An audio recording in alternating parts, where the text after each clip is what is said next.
So you're thinking about moving to Seattle, maybe you've accepted a new job, maybe you're relocating for Amazon, Microsoft, Google, Boeing, or another major employer. Maybe you're working remotely and can finally live wherever you want. Or maybe simply looking for a different lifestyle, one with more mountains, water, outdoor recreation, strong job opportunities, and some of the most beautiful scenery in America. No matter what brought you here, there are a lot of things you should know before making the move. So stay tuned because today I'm going to walk you through everything you need to know about moving to Seattle and the East Side. Hey everyone, I'm Jesse Espria with Compass Real Estate. I help buyers, sellers, investors, and relocation clients throughout Seattle and the East Side. A lot of people actually find me through YouTube when they're planning a move to the area, and I'd be happy to help. Today I want to combine many of the questions I get asked every week into one video. So let's talk about the what, why, where, when, and how of moving to Seattle. What does it mean to move to Seattle? Seattle is one of the most unique metro areas in America.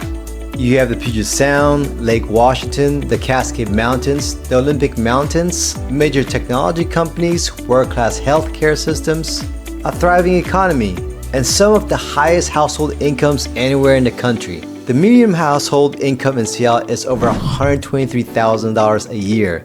The average weekly wage in Seattle metro area is around $2,300 compared to about $1,570 nationally. That gap is significant. This area attracts people from all over the world. If you're looking for career opportunities, outdoor recreation, strong schools, and long-term economic growth, Seattle and the East Side continue to attract thousands of people every year. In fact, Seattle recently surpassed 816,000 residents, marking the fifth straight year its growth rate has exceeded 2%, making it one of the fastest growing major cities in the entire country. The broader metro area now sits at over 3.5 million people. One of the things that surprises many newcomers is how much variety exists here. Living in downtown Seattle feels completely different than living in Bellevue. Bellevue feels completely different than Bothell. It feels completely different than Woodinville or Issaquah. The lifestyle options here are incredibly diverse. Why are people moving to Seattle? Everyone has their own reasons. Some people move here for jobs. Some move for lifestyle. Some move because they have family nearby. Others move because they're tired of dealing with extreme weather elsewhere. Seattle remains one of the largest economic centers in the United States. According to the Bureau of Labor Statistics, the Seattle metro area has over 2.1 million non-farm jobs, and the unemployment rate has held below 5%. Amazon, Microsoft, Google, Meta, Apple, Nintendo, T-Mobile, Boeing, Costco, Expedia. The list goes on. Many people move here because of the career opportunities. Others move here because they love the lifestyle. You can be skiing at Snoqualmie in the morning, on Lake Washington in the afternoon, and having dinner on the Seattle waterfront that evening. There aren't many places in America that offer that combination. But Seattle isn't perfect. Let's talk about the things people don't always tell you. The weather. And no, it's not actually the rain. The biggest adjustment for most people is the gray.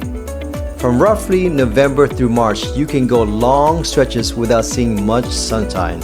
If you're moving from Arizona, Nevada, Texas, Florida, or Southern California, this is often the biggest shock. The good news? Seattle summers are incredible. July and August are some of the most beautiful months you'll find anywhere in the country. Many locals will tell you summer months are the reward for surviving winter. Another thing you should know is the cost of living. Seattle and the East Side are not cheap. Housing costs remain among the highest in the country. The median home value in Seattle is around $938,000, which is roughly 3 times the national median. The cost of living overall runs about 44% higher than the national average, with housing alone coming in more than double the US average. Dining out costs more, services cost more, construction costs more, almost everything costs more. The good news is that wages here tend to be significantly higher than the national averages. Washington's state average annual wage recently crossed $99,000, ranking first among all states when adjusted for cost of living. And unlike California or New York, Washington has no state income tax, which makes a real difference in your take-home pay. The Seattle freeze. Let's talk about the famous Seattle freeze. Yes, it's a real thing. Seattle isn't unfriendly. People are generally polite. But many newcomers find it harder to make friends here than in other parts of the country. A lot of people already have established friend groups. People stay busy. They're working, hiking, skiing, boating, spending time with family.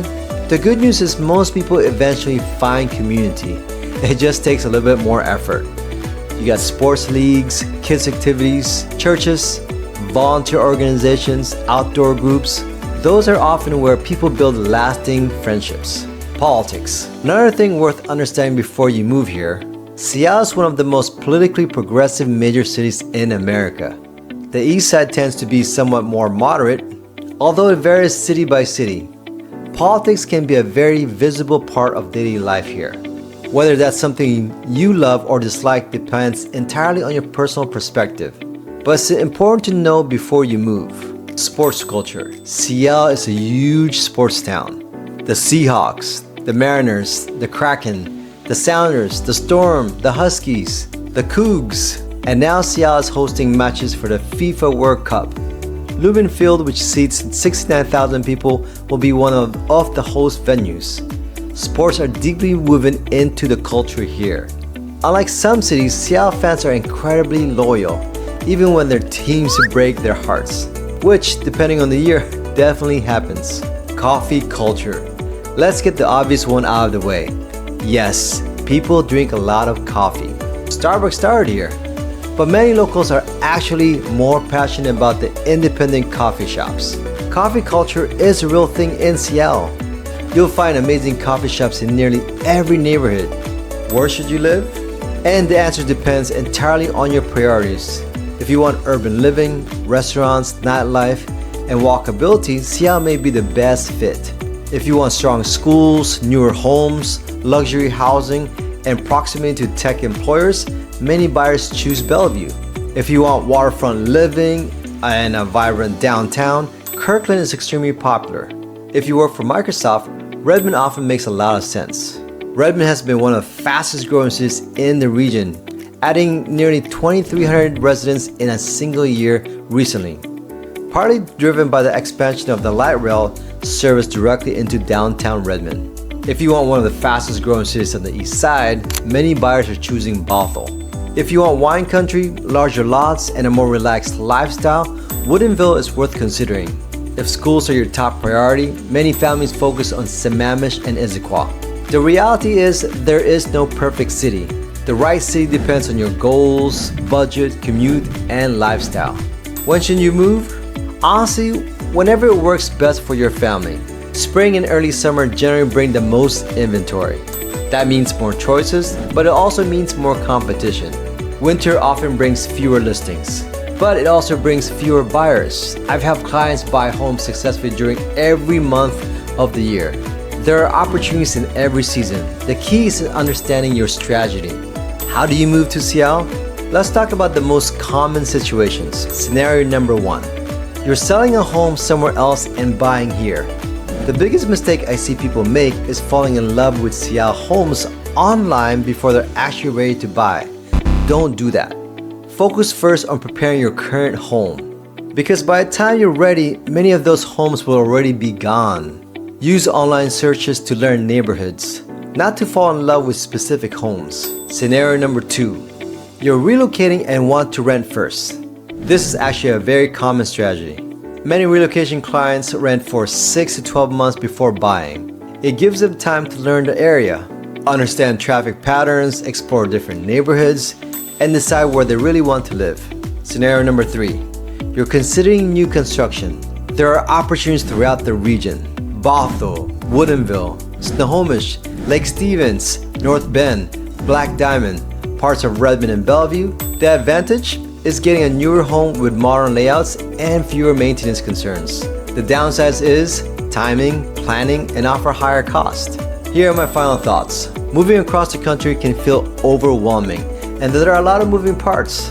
The biggest piece of advice I can give you is to slow down. Visit if possible. Explore different cities. Talk to locals. Drive the commute. Spend time in your neighborhoods you're considering.